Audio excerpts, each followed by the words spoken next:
Good morning, good afternoon, good evening, people of Earth, and welcome to our SETI Live. So today we have a very special SETI Live with a lot of people, a lot of people on the screen, and it's gonna be chaotic, but I'm going to try to organize this such as we have the time to talk about this amazing International Space Orchestra and the recent project they did with Cudi. So for this, I invited the beloved Nelly Ben Hayoun. Hi, Nelly, how are you? Hello, Frank. Hello, world. Hello, Earthling. Hello, extraterrestrial intelligence out there. So Nelly is our designer of experiences at the SETI Institute. So before introducing everybody else, I have a very interesting question for Nelly, and I hope you prepare this. What is a designer of experiences, and why do you work at the SETI Institute, and what is the International Space Orchestra? So I think, so many people here know about the research that is going on at the SETI Institute, right? Whether it's in astrobiology or SETI research and so forth. But I think what is really interesting as well about the SETI Institute is we have a big education and outreach department, which is all about trying to bring together some of the groundbreaking research that is being developed at the SETI Institute to members of the public. And so this is where I got brought up. I mean, you actually, Dr. Franck Marchis and Dr. Janice Bishop got me at the SETI Institute to join you to actually start to think about special projects, right? Special projects that will allow the SETI Institute and some of the scientists of the SETI Institute and some of the research that we are doing to actually reach and reach some new audiences in many different forms. So as part of my role at the SETI Institute, I do a lot of events. I plan events, I make films. We also put together a lot of academic research, within the realm of space culture at the Astronautical Congress and other places. And the idea there is to really bring in new audiences, people that are fan of music, fan of films, but also younger audiences to the world that we are, and to the work that is being developed at the SETI Institute and beyond, right, within our neighborhood at NASA Ames Research Center, for example, or NASA SERVI. And you're going to meet some of our International Space Orchestra members there. So it's been a great pleasure for me. I've been there at the SETI Institute since 2013. And so this department, the experiential department, has been growing, projects. We've been opening a free university, the University of the Underground. We've been doing the International Space Orchestra, and you're going to hear about this incredible NASA scientists and SETI Institute scientists playing music together. We've been doing films on asteroids impacting the planet. We're doing a new film now on Moon Utopia. So all of these things are happening in the background as the SETI Institute kind of develop and look for new form of life on other planets. And so I've been very lucky to have an incredible mentor to support me through that, including you, Franck Marchis, and including you, Janice Bishop. So that's what it is. Thank you. So to talk about the International Space Orchestra, we thought it was better to have members of the International Space Orchestra to join us, and we invited 3 of them. So let me introduce them briefly. First, we have Janice Bishop. Hi, Janice, how are you? Sorry there. No problem. Good morning. Yes, I did that too. Great to be here, and I love playing in the orchestra.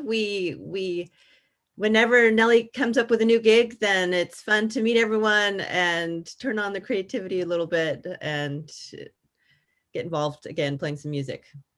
So Janice is a chemist and a planetary scientist who explored the planet Mars using spectroscopy. Probably some of you have heard about some of her talk. She gave a talk recently at the SETI Institute to talk about Perseverance mission, for instance. So welcome, Janice. And then on the other side here, we have Greg Schmidt. Hi, Greg.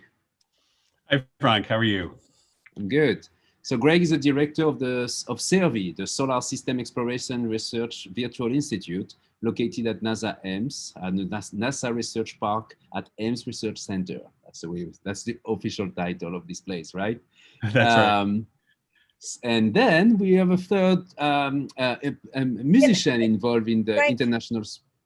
Sorry to interrupt you, but we have actually, Gregory is wearing the official International Space Orchestra outfit right there. So I don't know if we're gonna. which Shall we Rodney say had that in he his changed? background. Shall we say that he changed literally 2 seconds before we started this? Maybe that's that's the story here. Not Greg, quite as fast as Superman, but I tried. I think it's important that maybe, Greg, if you want to introduce the outfit of the International Space Orchestra, because I think it's important to say it's going to be our 10-year anniversary next year, right? Yeah. And so you've been one of the early former member together with Janice. So you have many more patches on your outfit. Do you want to just show everyone what the official outfit of the International Space Orchestra member look like? Yeah, it's meant to evoke the outfit of an astronaut, and I think it does that really well. What you're not seeing, and what I don't have on right now, are the silver Converse shoes that we all walk out on, which gives it that special interstellar feel.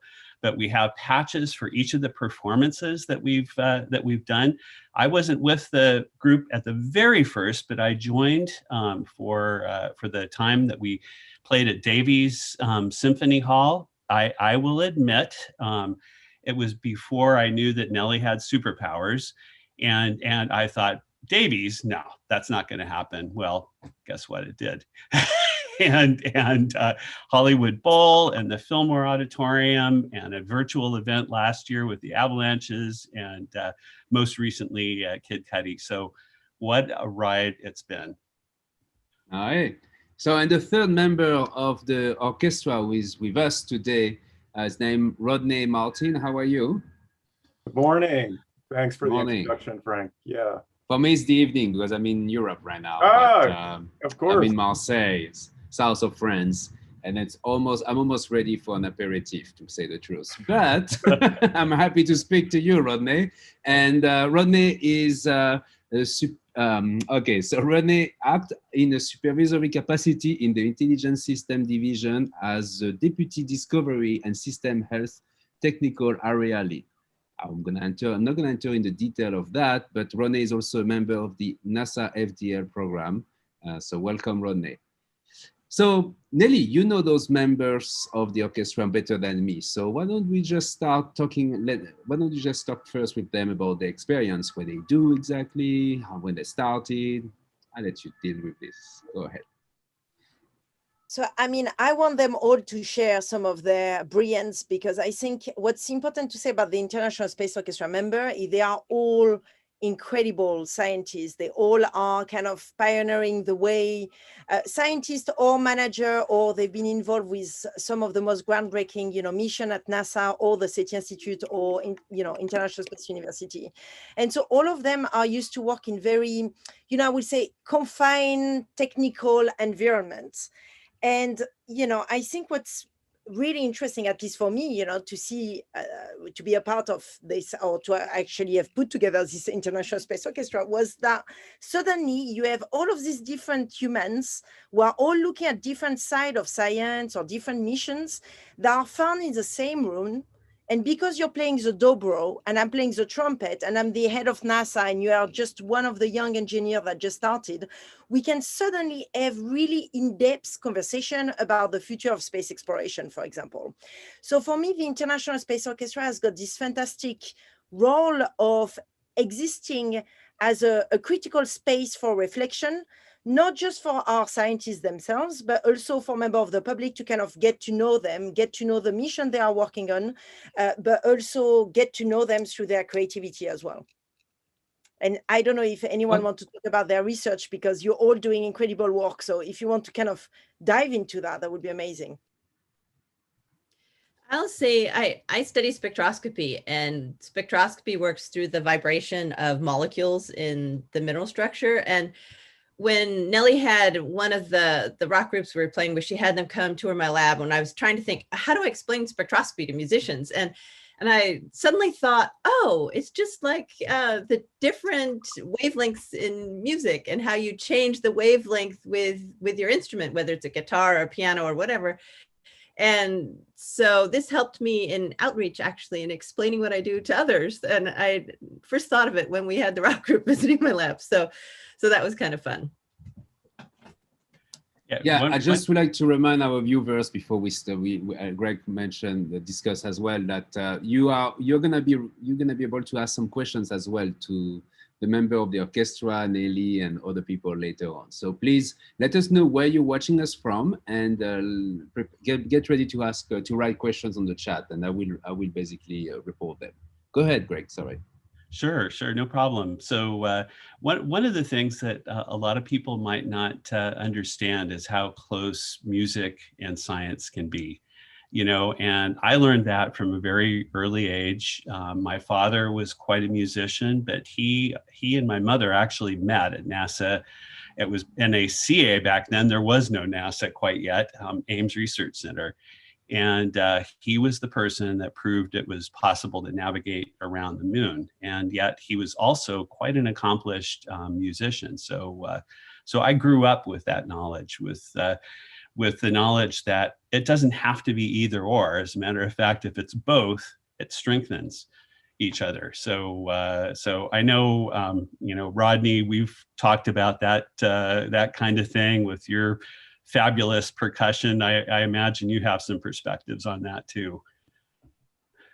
Yeah. If I could just jump in and offer some complimentary thoughts on what everyone has said so far. In fact, starting with what Nelly mentioned about how, you know, I guess sort of the perspective that folks have, or the impression that folks have as, oh, you're a NASA scientist, you're buried, you know, heads down into, you know, deep technical content. Well, there's folks at NASA and SETI and other areas that have, I think, a broader perspective about engaging with humans and really making connections.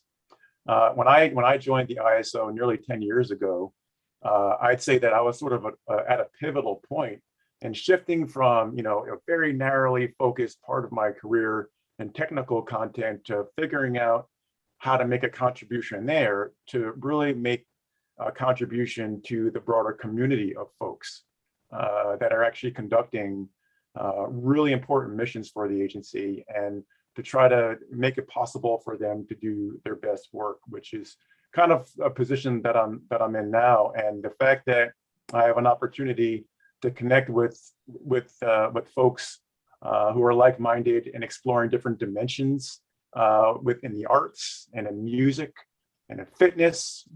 My doppelganger here, he's not wearing a fitness uniform, but he's wearing the uniform of the day. We absolutely are sort of, I think, cut from the same cloth in that sense. And every time we get together, it's an increasingly wonderful and unique experience, especially this latest one. Thank you. So why don't we just talk specifically of this most recent event, and maybe Nelly, you have something to show us. Let's talk about it. I mean, look, nothing sounds like the International Space Orchestra, because I think, of course, you have these incredible minds. And like you all mentioned, you know, plurality is at the core of their mindset. So they are not just scientists, they are also creative, they do fitness, they do many different things. And I think you really come to the core in their presentation, at least as part of the International Space Orchestra. But they don't sound like an orchestra. Of course, you're all, with due respect, you're all amateur musicians. So there is this really beautiful humanity to every single performance of the International Space Orchestra. So let's just have a look to a video that actually was put together by our friend at Amazon Music. Actually, yeah, you can see my screen right now, probably the new word of the day. So I just want to kind of like give an idea as well to our viewer as to how many different performances. So we mentioned that each International Space Orchestra member get a patch every time they join in for a performance. So you can see the ones that have been the most involved in the International Space Orchestra because they get more patches. So the one that I'm holding now is actually the official patch for the Cudi performance that took place in May and was launched worldwide online on Amazon Music as part of the Prime Day in June. But you can see they've done many different performances. And the key for me has always been to actually get them to collaborate with artists that they will have probably never gone to a concert of. So sometimes they sing in Japanese, sometimes they sing in Russian, they've sing in Icelandic as well, with Sigur Rós, for example. We've done, obviously performance with the Avalanches, Kid Cudi, which is more hip hop. And so it really is always about colliding a new genre, a new mind, and kind of like bringing that to the upfront. So I just want to share the video that actually we're really happy because we've had more than 1 million views at this point. I mean, our International Space Orchestra member are becoming like proper rock star. So let's see if you can see that. Okay, hi, my name is Greg, and I play ukulele for the International Space Orchestra. We are on a road trip to go play with Kid Cudi. So we can start on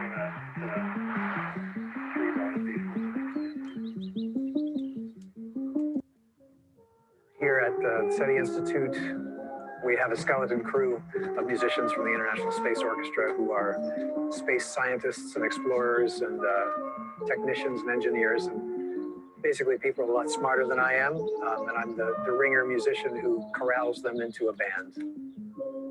I'm doing a little rehearsal for our upcoming video shoot.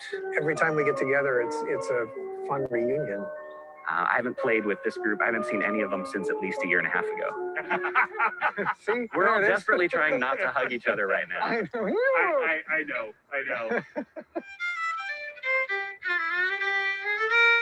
I got a crazy call from a friend of a friend who said, "You're never going to believe this, but we're going to have an orchestra of people from NASA, and they need a music director." And I gave him your name. So then I met Nelly Ben Hayoun, whose idea this was. When Kid Cudi approached us with his song Pursuit of Happiness, he seems like the perfect fit, but also he seems like very unique because, suddenly you have hip hop, rap meet with NASA science and SETI Institute. And you can imagine like it's completely a collide of two worlds, and that's what we are after.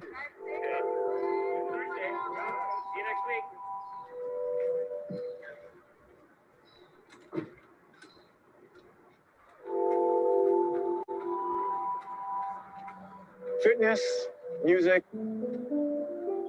challenging yourself to kind of move outside of your comfort zone. And oftentimes you find it leads to areas that you couldn't have imagined. When I started off in the orchestra, I played the clarinet, which is the instrument that I actually learned on. And I always wanted to play percussion. And so I kind of got recruited, and now it's the glockenspiel and the vibraslap.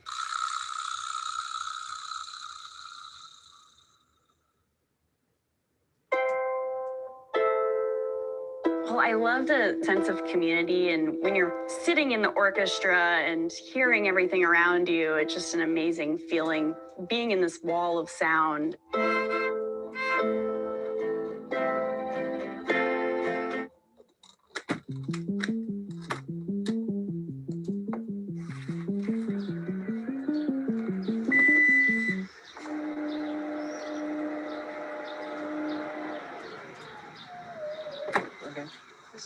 I love you. I love you.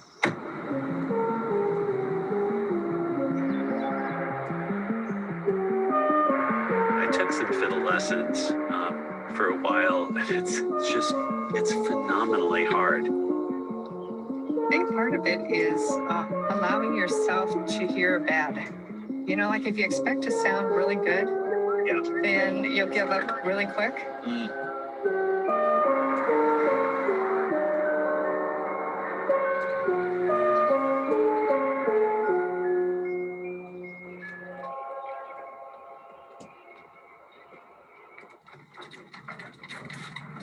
It's been a while since I've done this. So it's interesting thing. Sewing is like driving. You don't know what explicatives, is that the right? I might be saying in the beginning, oh, how it gets jammed up,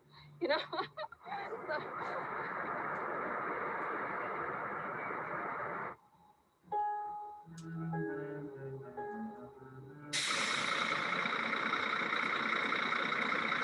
maybe for decades, maybe for your entire life, you've been aware that there are people who are building rockets and exploring space and orbiting. And as a listener or as a member of the audience, you can actually look those people in the eye and hear them bearing their souls through music and exposing their humanity and their vulnerability.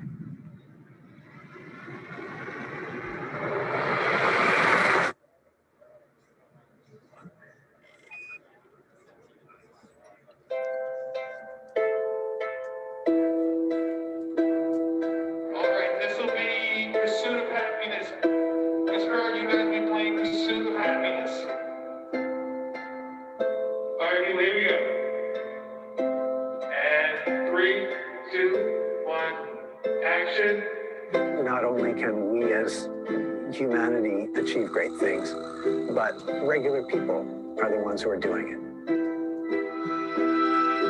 They may be geniuses, you know, in their day jobs, but they're regular people and you can hear it in their playing, and that's part of what's so inspiring about it.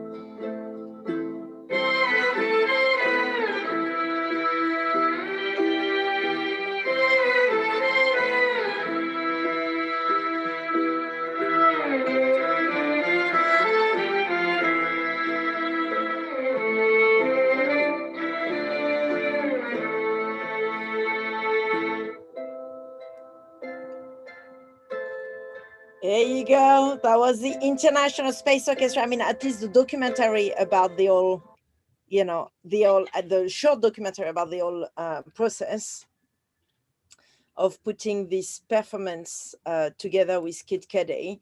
But you heard Evan Price there, who is not joining us, but he's the musical director of the International Space Orchestra. And I would say he's like my best allies. Allies, I hear you say that with the Allies. Allies. He's my best allies, because without him, I don't think we will sound anywhere as good as what we sound so far. But yeah. So how was this trip? How was this playing with Kid Cudi? I'm curious. This was one of the most unique experiences because I think, correct me if I'm wrong, other ISO members, but this is one of the first times that we actually had an opportunity to witness the making of an actual music video or a long form music video and experience all of the production behind the scenes, what goes on in it. And so that alone, just getting some insight into the amount of coordination it takes was very, very eye-opening. And I feel very fortunate to have been selected one and to have had an opportunity to witness that. Oh, great, you muted. Yeah, thank you. It was a really, truly amazing experience. Rodney captures it really well. And I mean, there were makeup artists and hair artists and everything. This is something that, let's just say at NASA, this might not surprise you, that we don't go through on a day-to-day basis. And then we went in, you know, and you can see this in the video that Nelly just showed. It's brand new technology.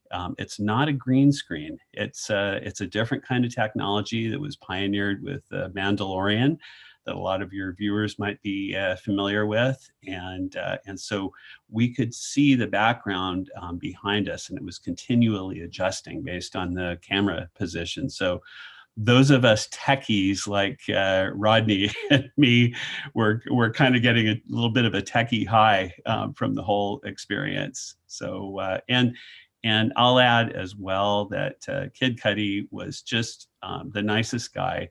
You know, he came out, we did our filming and everything, and then I gave him a NASA pin, and which he loved, put it right on. And asked if we could take a selfie, and he did it. You know, I will admit, Rodney, I don't know about you, but I will admit that I did not know who he was ahead of this whole experience. And when I told my daughters, their eyes flew wide open. They said, "What?"